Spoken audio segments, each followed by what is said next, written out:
Hi everyone, thank you for joining me for another episode of Friday Book Bites. I am very excited today to introduce you all to my very good friend, my critique partner and author, Leonie Kelsall.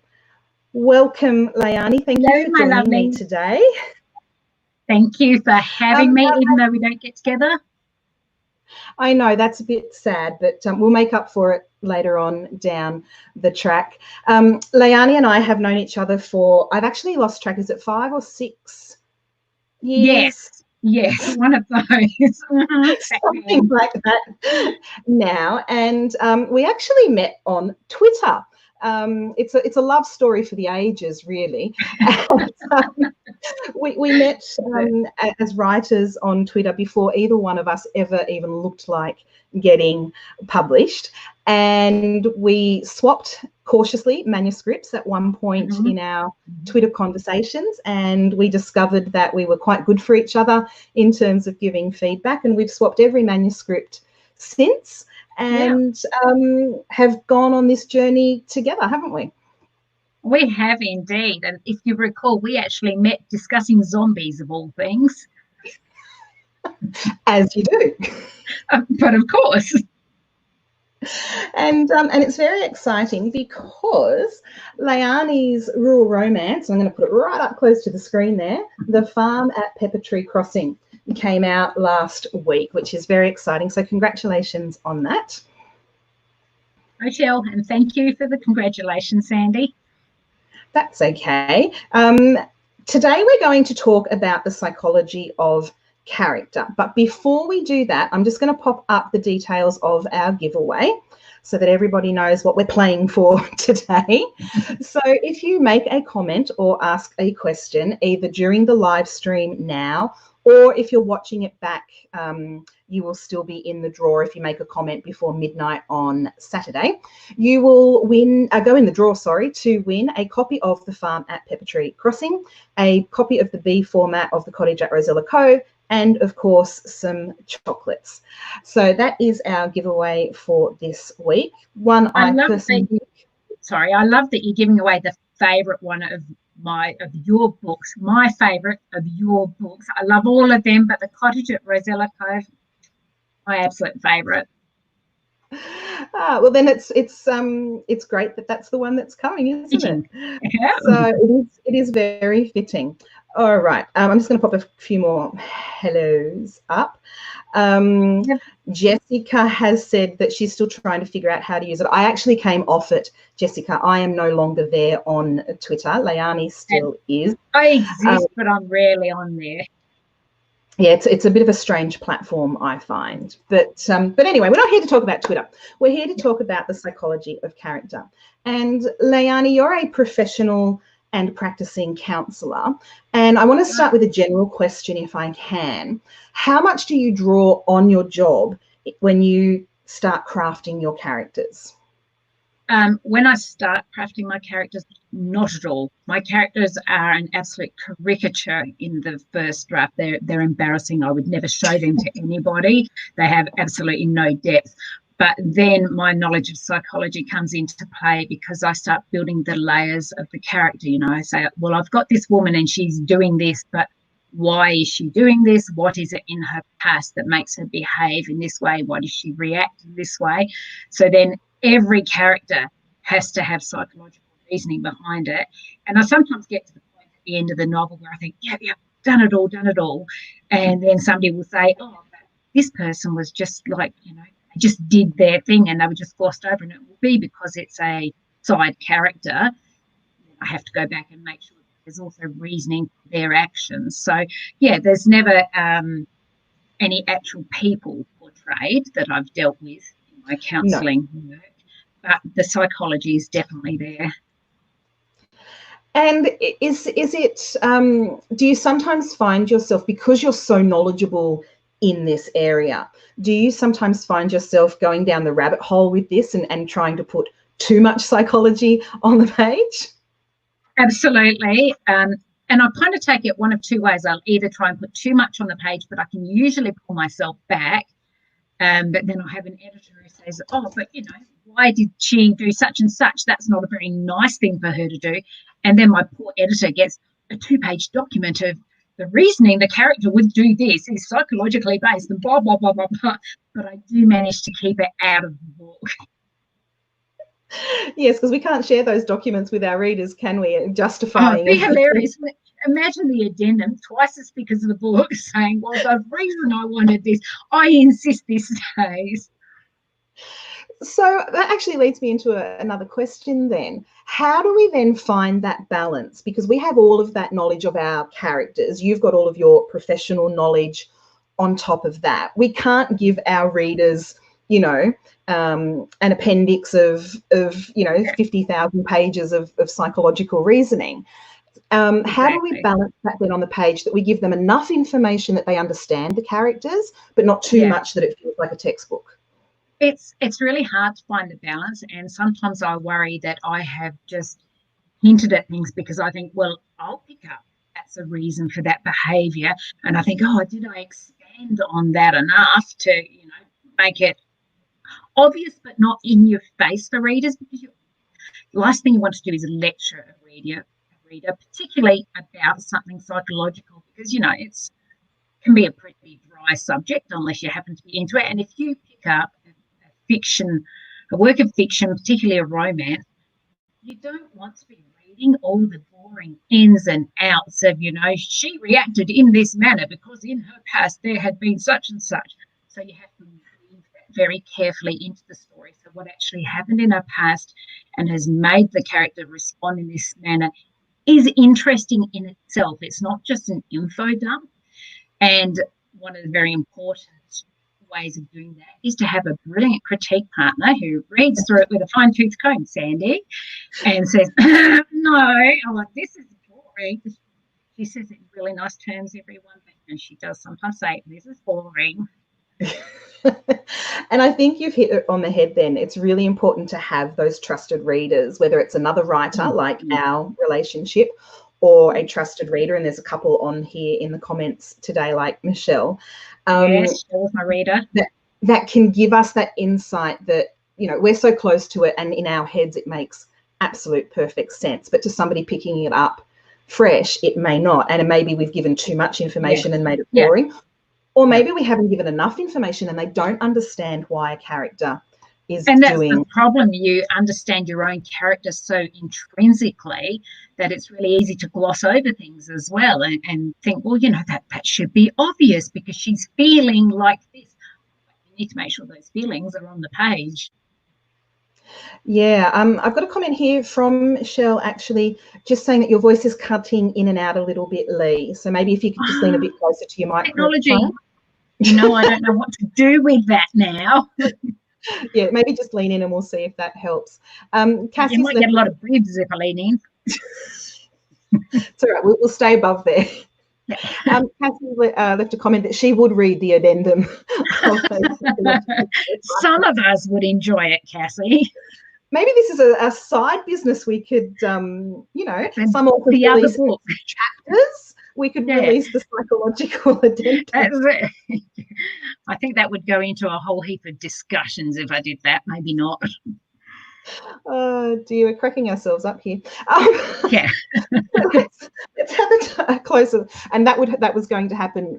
Shell knows both of us, and she sent me a little message last night about how much fun this is going to be, because I think she knew that once we got together, we might not be able to stop laughing. So we're going to be very serious authors now, Leon. Okay, serious face on. Serious face. Let's go into a little bit more detail with your novel, The Farm at Pepper Tree Crossing. Your main character, Ronnie, has quite a traumatic past. She's got quite a few bruises and quite a few barriers up. And when she heads to Pepper Tree Crossing to see if she can earn this inheritance that's been bequested to her, she's quite distrustful of most of the people there, and for no apparent reason. Like, there's no reason for her to be distrustful of these people, and her barriers are up, yet she's still quite a likable character, you know, when she's got that many barriers up and you know, our gorgeous hero who hasn't done a thing wrong, yet she's quite prickly towards him. We're still rooting for Ronnie. And how did you find that balance to have a character that is really quite damaged, but as readers, we still really fall in love with her? And that is really hard because Ronnie was quite prickly. In the first draft, she was more aggressive than she is in this, and that came from her place of being hurt. But on the page, although it was interesting enough, it didn't translate well because your character still has to have a degree of likability. And see, again, this is where the psychology comes in. I was thinking, oh, well, it's obvious why she's so prickly, poor girl. But to somebody reading from the outside, it could just be a case of, well, she's not very nice. Give the poor bloke a go, you know, don't be so defensive. So very tricky balancing act to give her that depth and the realism and incorporate what had happened in her past, because it was traumatic, and you can't have somebody just go from a traumatic past to, oh, lovely, new place, let's accept everybody, let's get all huggy, this is all wonderful, new start. Life's not really like that. There has to be a degree of working through your issues, whether it's intentional or not. I don't agree that everybody has to, you know, face their issues front on. It can just be, as it was in Ronnie's case, a progression of the life that she found, the new people that she came to know, and the slow realisation that not everybody, not everything is against her. Yeah, as I said, I think she's a fantastic character. The guys at Happy Valley are saying that Ronnie is an incredible lead character, and I think it is because you did find that balance of, you know, there's an awful lot of damage in this poor girl, but, you know, when she's trying to learn to bake the sourdough, we're like, come on, you can do it, Ronnie. You know, we're rooting for her all the way. Jessica has put a comment up, if there wasn't an unlikable character somewhere, books would be boring. And that's true too, Jessica. And it doesn't have to be an evil character. It doesn't have to be somebody that does bad. But I think if we can see flaws in characters, we can relate to them, because none of us are perfect. Love a flawed character. Every character has to have a flaw. I have no time for a perfect character because, again, unrealistic. It's just your main character in this genre can't be unlikable. You've got to have some way of bonding her to the reader. So there has to be that degree of likability. But I really do like to have the unlikable characters in there as well. And, of course, there is the mother figure. Yeah, and I find it interesting when we talk about our unlikable characters that they also aren't necessarily black and white. So the mother is a very unlikable character in this story. We don't get to see a lot of her background to understand her in that way, because it's not her story, it's Ronnie's story that we're invested in. But she's not an evil person. You know, it's not like Doctor Strange with his, you know, mini-me and his white cat. Even our unlikable characters have to have something about them that we can relate to, I think. Yeah, absolutely. And I think the mother does. Her own story was not sad, but she did have things happen that caused her behaviour to worsen, as well as the fact that she is actually a self-centred, self-absorbed people, and, you know, that certainly does exist. So a lot of her attitude comes back to her personal characteristics, but it is also enhanced by what has happened to her. But I can't say without spoilers. Yeah. And as Jessica's perfectly right here, a perfect character would be annoying. Absolutely. Yeah. And the other side of that, the completely evil character would also be annoying. And that comes down to balance again. Like the mother is a narcissist, which is not evil. It's a personality trait. So that is part of the reasoning for why she behaves as she does. It is narcissism.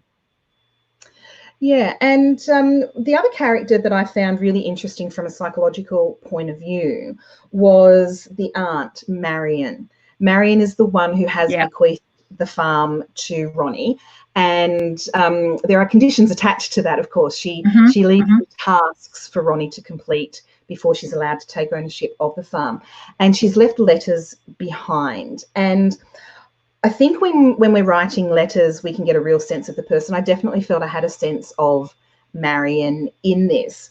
But her psychology is a really interesting one. You know, she could have intervened earlier in Ronnie's life, but didn't. Yes. Now that she's dead, she's trying to control Ronnie's life. How did you come up with that character of Marion?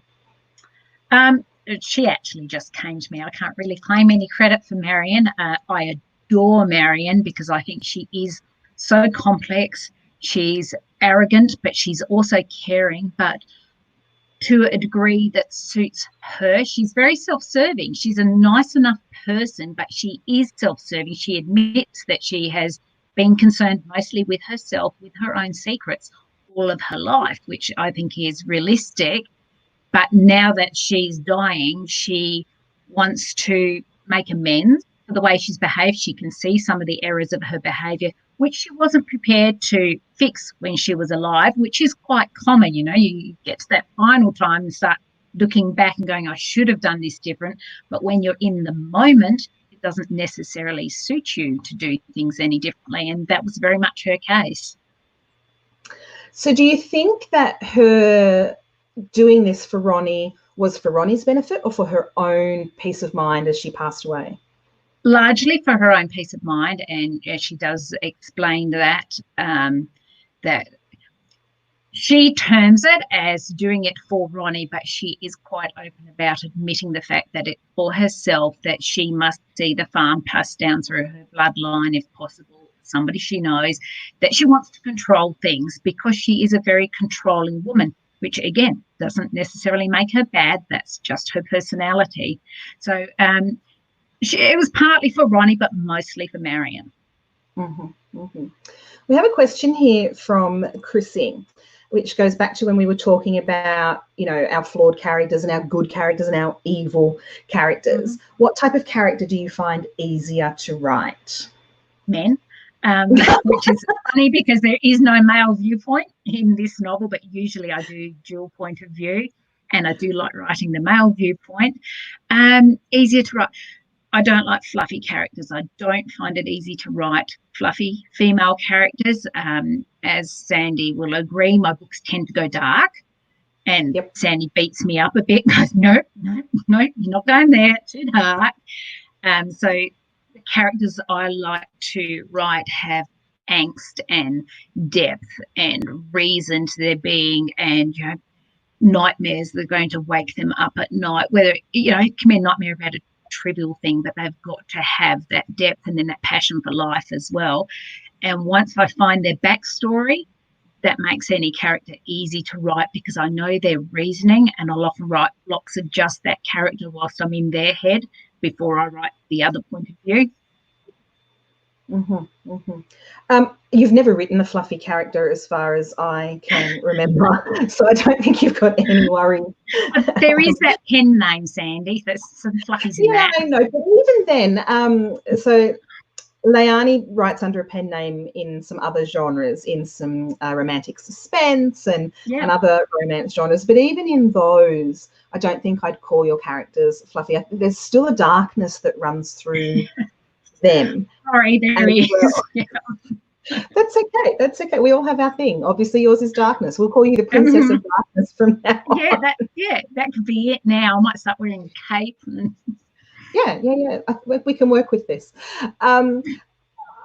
It's an interesting thing, isn't it, that we find some characters easier to write than others. I tend to fall in love with my secondary characters quite a lot rather than my protagonist.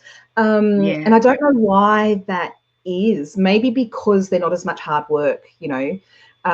But I tend to find those secondary characters a lot easier to write.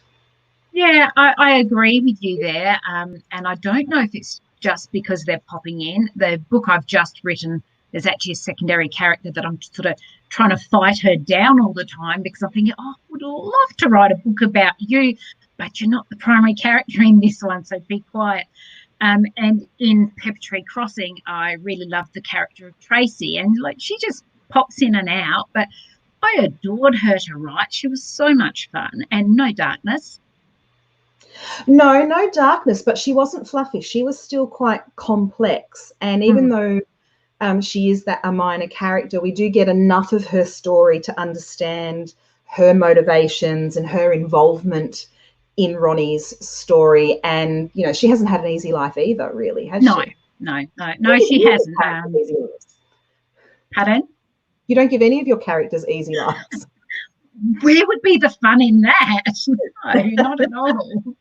No, Tracy has an interesting backstory as well, which, again, I don't want to give away. But, yeah, her life, she wouldn't see it as not being easy. She's loved her life, but from an outsider's viewpoint, we can see that things were difficult for her. She couldn't recognise love the way she wanted to, basically. Yeah. Bev's got a follow-up question to this, which is it more difficult to write about an unlikable character? In my other books under Leonie K, I do have some exceedingly unlikable characters, particularly Malicious Desire. I won't say that they were difficult to write about because I didn't go into the psychology because there was no point of view for the character. They were just side characters, and they had their reasoning in my mind for the way they behaved, but there wasn't anything in depth, so they weren't hard to write about. The unlikable character in Pepper Tree would be Denise. The only thing that was hard to write about was to make sure she wasn't a caricature of a bad person, because it would be very easy, the way the story was going, to just, oh, well, then she did this and this and this, because she's not very nice. So it was more difficult because I had to go a little deeper to find her reasoning for her actions. I actually had that experience with the Banksia Bay Beach Shack and the character Todd, who I won't go into detail with, but he's a very unlikable character. He's the police constable's son. And in my first draft, my editor came back and went, whoa, Todd's just a caricature. Like, we need to give him a reason for behaving that way. And I think that is the danger. Unlikable characters aren't difficult to write in terms of their story, but we do have to be really careful that they're not a cardboard cutout. Yeah, and you have to have got into the headspace of why, not just, I've got to hit this in this chapter, this has to happen, so he needs to do this. You also need to, at least in yourself, know why he did it. Yeah, and I think the reader needs that little bit of understanding as well, because even if we're talking about a character who does very, very, very bad things, there's a reason that they're doing it. Absolutely. And it's such a tiny percentage of the population who are truly evil and do it for an evil reason. It's usually a lot more layered and nuanced than that. Yeah, and with minor characters like Todd, while Todd's effects are quite far-reaching in the book, he himself is a minor character in my novel. You only need to hint at those things, you know, that are forcing him to behave the way. And the same in your story with Denise. You know, she doesn't get her own story as such, so we just need those hints of maybe why she's behaving the way that she is. Yeah. Jessica, you've answered this already, but Jessica may have missed it. What is your pen name, the name that you write those suspense novels under? It's Leonie K. I don't know if you can see books behind. Yeah, the one with the red and blue cover up there's one of those. So it's Leonie, Laney, K, Kaye. And a book that you spoke about, Malicious Desire, who have some fairly nasty characters in it. The guys at Happy Valley are saying it's another great book. It is. That's probably the darkest book, I think, that you've written. Yes, it is.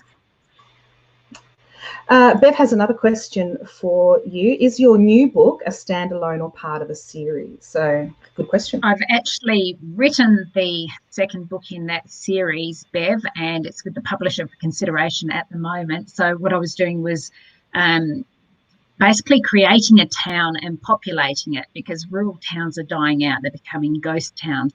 For example, the school I went to, my first years at primary school, had a total enrolment of 11 kids, that entire town now has 14 people, you know, so it's wow. a town. So I was sort of, I built this town and I'll repopulate it with people coming in from outside for a variety of reasons and having their own story, but bringing in characters. So some of the characters that you've seen in Pepper Tree Crossing are going to be in the new story as well. And I've got a couple of others plotted out in that same series. So it's not a series as such. We don't have to read them in standalone. order. No, yeah, totally standalone. Yeah. Okay. And a thank you from Thanks, Bev. I'm going to pop this comment up from Jessica because I have a vested interest in it, just in all clarity. Jessica is loving your coffee mug. It was a gift from a very special friend. Turn it around a little bit so we can all see. Yes. That was a thank you for and for I'll be quite honest, it was a virgin until today. It was just holding my pen so I wouldn't break it, but I thought it could come out today.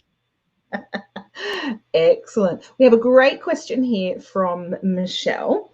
What has surprised you most about your journey to publication, Lee? Well, my journey was pretty bizarre, actually, because I was told by another writer back when Sandy and I met that I needed to head for the American market. That's where I had to shoot. And I just agreed without even considering what genres I write in. I just agreed with that. So I actually went through the route of finding a New York-based agent, a literary agent who pitch your books to publishers in America. And that's a very complicated and, as Sandy knows, time-consuming process. I was fortunate I did manage to win an agent. She pitched my books. I got some publishing deals with smaller publishers in America, but then I decided a friend was actually having a bit of a hard time dealing with the rejection that comes with this little foray that we have into making ourselves feel good, makes us feel bad. She was having trouble dealing with rejection, so I said to her, how about we co-write a book and we will independently publish it and just see how it goes, because then you've got something out there, because I already had books out through publishers. So we did that and found that it was so much fun to do and quite easy. So then we did a whole slather of self-published books as well. So I've done a bit of everything. I've done small publishers, indie publishers, and now the big publishers in Australia. Yeah, it's been quite an eclectic group of books for you, hasn't it? It's me, finger in every pie. I like to cover every genre. Do you have a favourite genre out of all of the ones you've written? At the moment, it's rural romance. As long as I'm allowed a little bit of darkness in there, I'm happy to do that. Excellent, excellent. I'm going to start wrapping this up now because I'm very conscious of the fact that once I start talking about books, I can't stop, like all book lovers, I guess. I'm going to pop up Leonie's details so that you can see where you can find her online. There she is. If there's any last minute questions, pop them in now, because we will toddle off shortly, and probably lunchtime for you in South Australia, Leonie. It is. I've actually got to pop over to the library over at Mount Barker, and then I'll go out and have some lunch. Very, very nice. So if you haven't got the farm at Pepper Tree Crossing, which is up there on screen now, I can highly recommend it. I can highly recommend any of Lee's books because, as I said, we've swapped just about every manuscript we've written with each other. You're due to get my next one actually in the next week. The one I might have sulked a little about not getting quick enough, that one? Yeah, that one. Yeah, that one. Okay, that one good. Had a few weeks ago. You will be getting it. Excellent. Oh dear. Yes, deadlines. Bev says she likes a little darkness in rural romance. I'm thrilled that you do, Bev. Yeah. Yeah. And Cassie is fascinated by the interesting career that you've had to date. So thank you, Cassie. All right, so people are sending in their thank yous and goodbyes. Oh, boys, we love you. Guys, I'm going to come over your way as soon as these borders sort themselves out. I've got a trip to Ballarat planned, so I'll be close. just before the lockdown, I was making plans to head south, go visit the boys in Victoria, and then head into South Australia to catch up with you. And we were going to do some events together. Yes, but all sad. It hasn't happened, has it? Not yet. It will. It will. Yeah. We will. Yeah. We will get there. And Joe's popped in to say that it's been an inspiring talk and so many questions answered. Thank you, Joe. I'm glad. Oh, hello, Joe. You're in my locality, according to that. Ah, there you go. Joe's a neighbour of yours. Yeah, must be. Thank you, Bev. And Michelle loves the Adelaide Hills. And Cassie's going to come. Is that coming on tour with us, Cassie, when we go south and into South Australia? Oh, that would be a dangerous. There will be wineries involved, Cassie, which won't do Sandy any good, but there's lots here. So, and they also have good food too. And I know the local chocolatier, Sandy. So, come on over. I'll be the designated driver, and I think you, Cassie, and I on a tour together, maybe a little dangerous. I'm not sure. I'm not sure that's a good idea. You haven't met Cassie in person yet, but I can vouch for the fact that she's a wonderful person. And yeah, it may not be a good idea to send the three of us out there. And Shell too. Shell's coming as well. We might need a minibus. Good, Cassie. I'm glad to hear that. Cassie says she likes wine, so good, because that's Sandy and I could fall out over that point. That's okay. You guys can drink the wine and I'll eat the chocolate. And if we're getting a minibus, maybe we could pick up Phil and Craig from Happy Valley and take them with us. Come on through. Yeah.